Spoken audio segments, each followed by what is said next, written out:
We begin this week with the West Bank and the quiet part that is being said out loud. Starting with Israeli media outlets and the journalists endorsing the ethnic cleansing of Palestinians. Israeli captives, their dead bodies returned from Gaza, and one family's issues over the way that story is being told. Plus, toxic masculinity making its way around the World Wide Web. We examine the impact it's having in Kenya.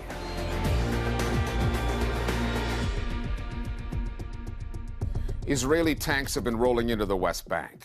Tens of thousands of Palestinians are being forced from their land. Settler violence, the looting of homes, burning of property is happening night after night. And this isn't what Israeli officials have been calling it, just another security operation. It is a blueprint for permanent displacement, annexation in real time. With Gaza in ruins but Hamas still standing, Benjamin Netanyahu's coalition government needs to shift the attention of Israelis elsewhere. And most media outlets there are happy to help, echoing government talking points on the West Bank, framing these assaults as attacks on terrorists as opposed to a case of ethnic cleansing. And much of the international media remain focused on what's been happening in Gaza, the state of the ceasefire, the exchange of captives taking place. There is no real ceasefire in Palestine. The tactics may change, as do the people the Israelis are targeting. The goal, though, the erasure of Palestinian existence, remains. Ever since October 7th, one of the primary weapons Israel has deployed in its information war has been distraction. Now, with the eyes of the international media still aimed at Gaza, the delicate state of the ceasefire there, and the release of captives, attention has been diverted away from critically important and disturbing developments elsewhere. The West Bank is actually the real prize. It is the place 700,000 to 800,000 settlers live in, where 3 million Palestinians also exist, and where Israel intends to clear the land and cleanse it from the Palestinians, so it has this greater Israel idea without the presence of the Palestinians on the land of Palestine. To accomplish that, Israel is doing something it had done only once in the last 20 years, sending tanks into the occupied West Bank, an area not controlled by Hamas that is distinct from that organization, the October 7th attacks, and the resulting war of vengeance on Gaza.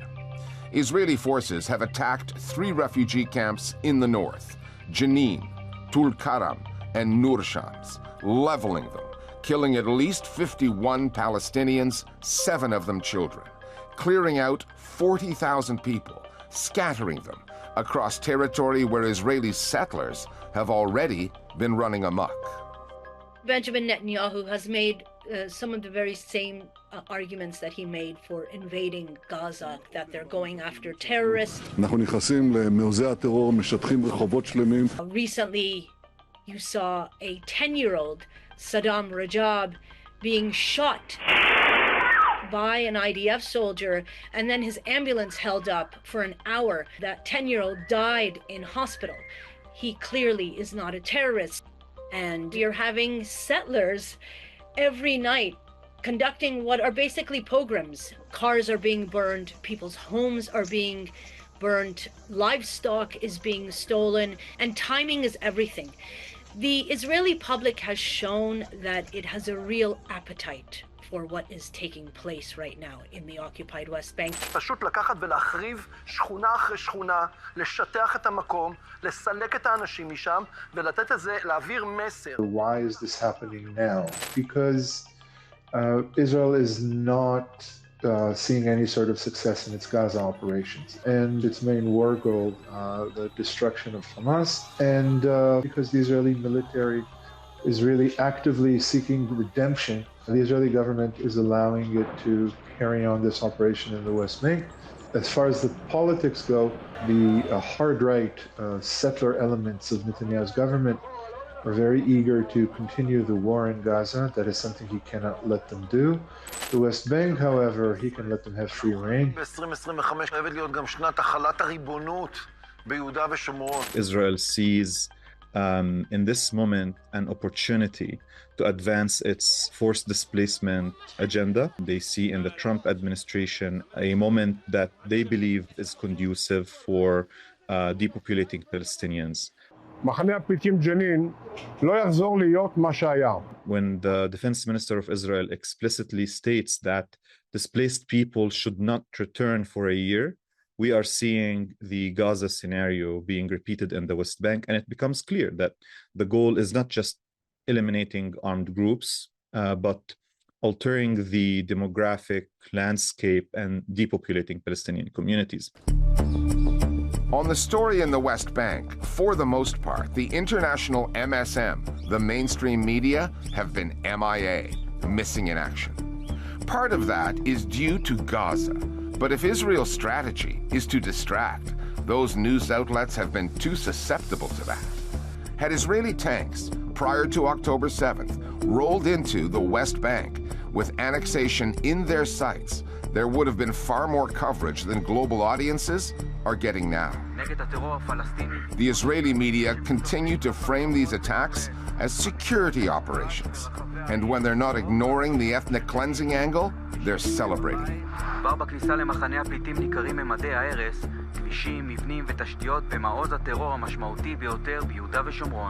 Journalists effectively working in tandem with the Israeli authorities instead of holding power to account.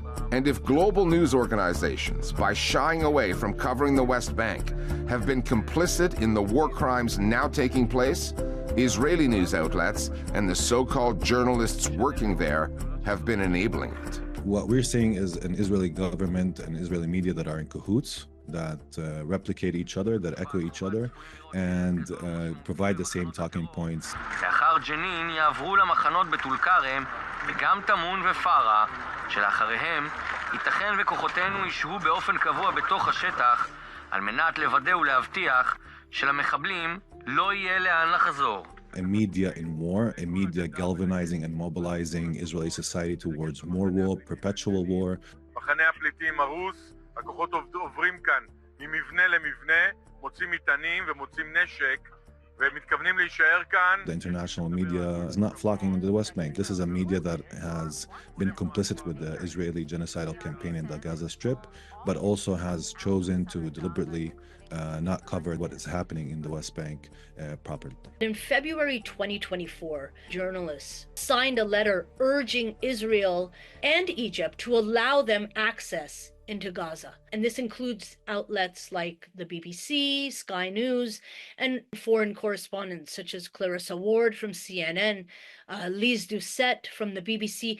My question is, why aren't these same journalists now going into the West Bank? Is the rolling in of tanks into the West Bank not worthy of coverage? Settlers running roughshod over the entire West Bank, killing Palestinian farmers, burning cars, burning homes. These are the stories that don't get told when international journalists don't go in to cover it. Also abducted during the October. In Gaza, when captives get released, the issue is not the lack of coverage. It's the disproportionate amount of it focused on the Israelis, finally freed after 16 months, compared to the Palestinians released, some after being held for decades. The criticism of Hamas for humiliating some Israeli captives in front of the cameras was warranted. Much less was said of the hundreds of Palestinians released, decorated with Israeli propaganda, T-shirts that read, "We will not forget nor forgive." And no Israeli captive has emerged showing such obvious signs of being tortured, like having acid burnt into their flesh. Those are scars that Palestinians carried out of Israeli prisons. And, like the ethnic cleansing now underway in the West Bank, they are somehow deemed less newsworthy than the release of Israelis. This is a battle over the image, over the spectacle.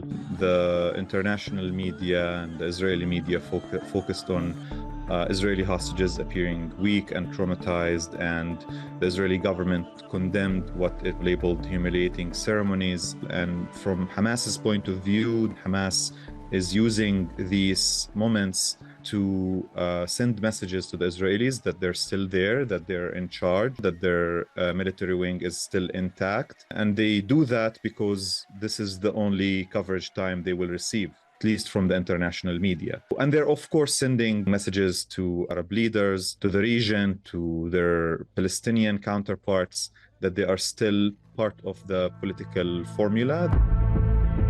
Whether in Gaza or the West Bank, Israel's agenda to ethnically cleanse Palestinians is not a secret anymore. Usually, when states commit war crimes, they deny them. We're now dealing with a state that is openly embracing a war crime as its official policy. It has always been the collective Israeli fantasy that we would wake up one morning and the Palestinians would be gone. I remember that question from when I was a teenager. Say there was a big red button. You could press it. You would wake up in the morning and Palestinians would be here. Would you press it? And just about everybody said yes. And they still say yes, but until now, this was for conversations that took place in-house. Now we feel safe to say it out loud, maybe because we think that the United States will side with us against any potential international criminal procedure. Or maybe because we've just grown tired of repressing this collective fantasy. In Israel, the bodies of 2 children and their mother were finally returned from Gaza. But the family is furious with the Netanyahu government over what it calls the exploitation for political purposes of this story. Tariq Nafi has been following developments. This week, the Bibas family finally laid its loved ones to rest. Israeli TV channels carried wall-to-wall coverage of the funeral procession as thousands came to pay respects to Kfir and Ariel, aged 1 and 4 years old, and their mother, Shiri Bibas.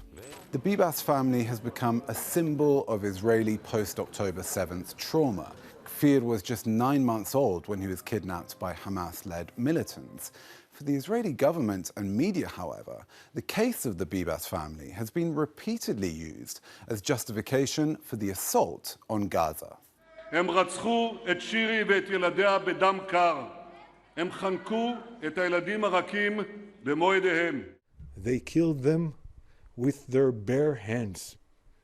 Afterwards, they committed horrific acts to cover up these atrocities. The Bibas family was outraged at those remarks. They denied that they had been shown any evidence to substantiate the claims made by Israeli officials regarding the way the victims died. They also sent a cease and desist letter to Benjamin Netanyahu's government, demanding that it stop using the family's grief for the purposes of hasbara and to satisfy the voyeurism of the public. Hamas has repeatedly stated that Shiri Bibas and her 2 children were killed by Israeli bombardment a month after being taken captive. However, Israeli journalists and politicians chose to ignore that and instead created hope that they might still be alive, as well as fear surrounding their fates. ריחף סימן השאלה על גורלה של משפחת ביבס. שירי והילדים אריאל וכפיר. It's clear that the Israeli government has been preparing to maximize the PR potential of the Bibas family deaths in order to minimize its own culpability. The Bibas family has urged Israelis to see through that. In a widely shared Facebook post, Ofri Bibas, sister-in-law of Shiri, put it this way: if I could say one thing to everyone on behalf of the Bibas family, just shut up. Thanks, Tariq. Our next piece first aired last year, and we're rebroadcasting it, partly because of the response it got the first time around. It's about the Kenyan Manosphere, an online space devoted to empowering men.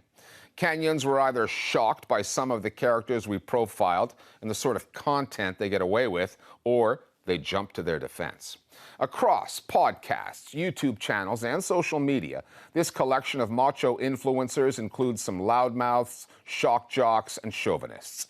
They're out to shape a narrative around modern masculinity, that men are oppressed and oh so vulnerable to either manipulative or excessively assertive women. In the West, some of the big names in the manosphere include Andrew Tate, Joe Rogan, and Sean Ryan. In Kenya, men like Erica Munga and Andrew Kibe have become key voices for men to follow. The Listening Post's Meenakshi Ravi now on the appeal of the manosphere in Kenya and the dangers it poses to women there. Men. Buying gifts to simply please her is a no. Buying gifts to reward her for doing something good is a yes. Flowers are for goats. Chocolates will make her fat. Buy her a long-lasting gift. A book. No simping. Every Saturday morning, countless men across Kenya are glued to their phones. It's a weekly ritual for them. They log in for the tweets from Eric Amunga, known by his alias, Amerix. Truthfully, 80% of modern men are in sad marriages. They are suffering. They are enslaved.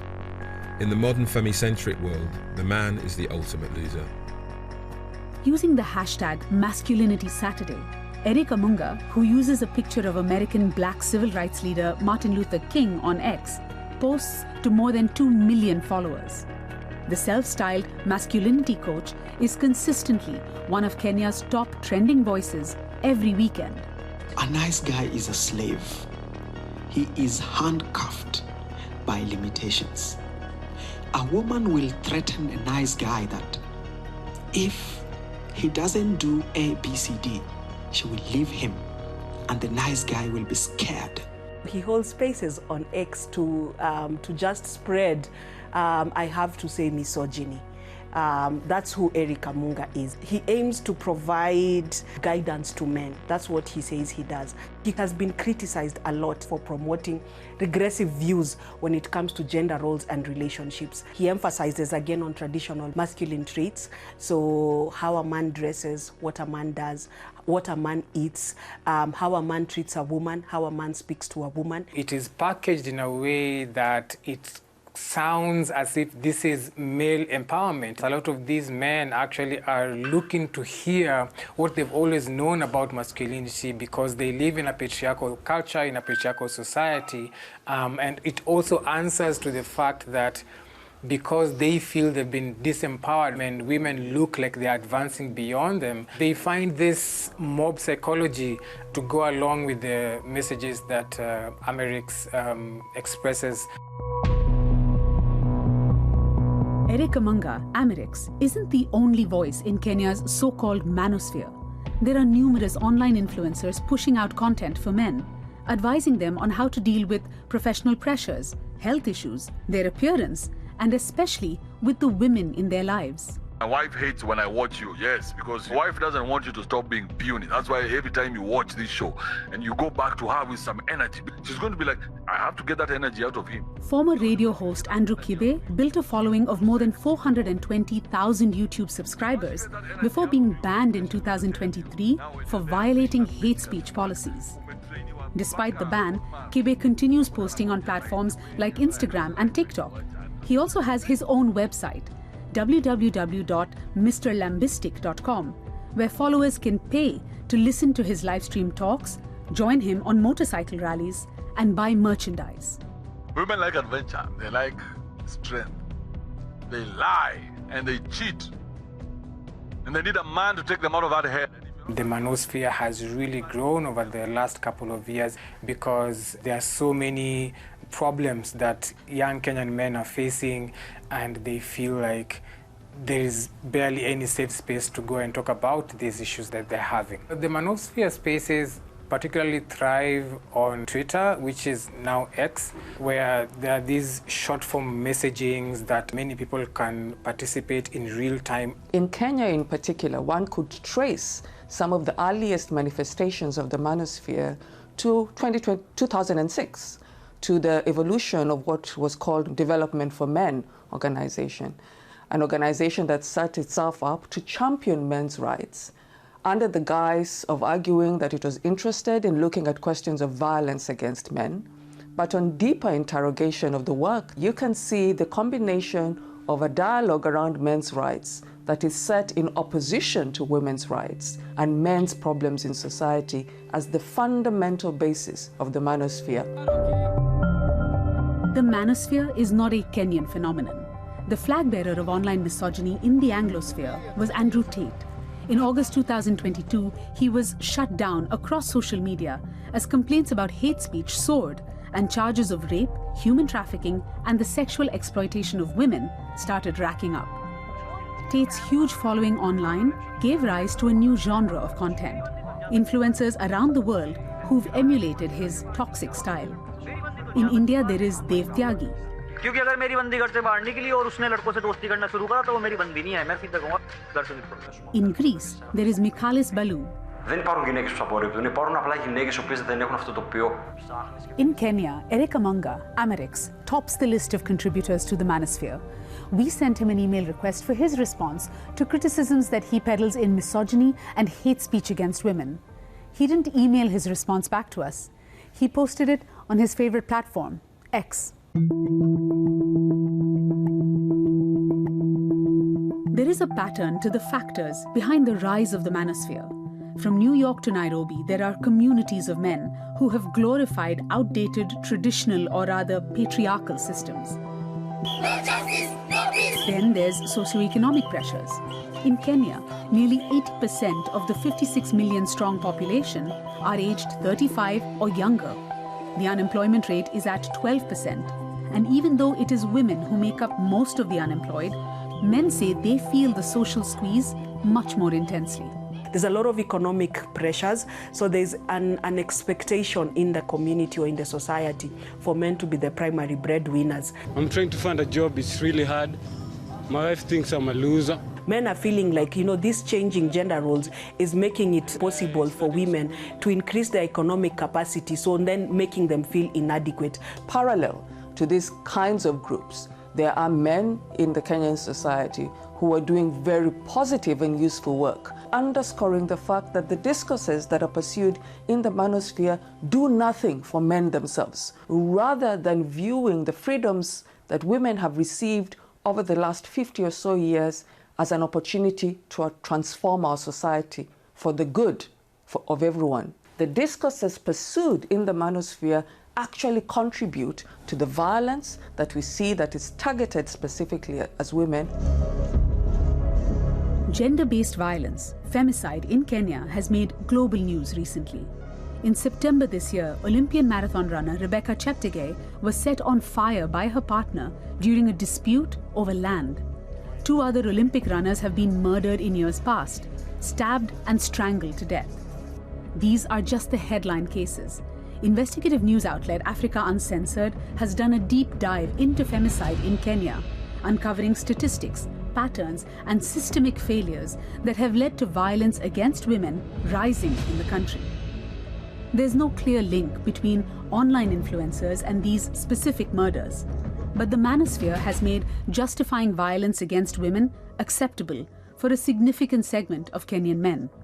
What we particularly need to start thinking through is which men amongst us has a sober mind to look at the younger men and start talking to them in a different language, because the world has changed, and if we are not careful, you change or perish. So why can't we just pause for a moment and think through what we are actually doing in our quest to develop more harmonious cultures, but also a more formidable future for our children?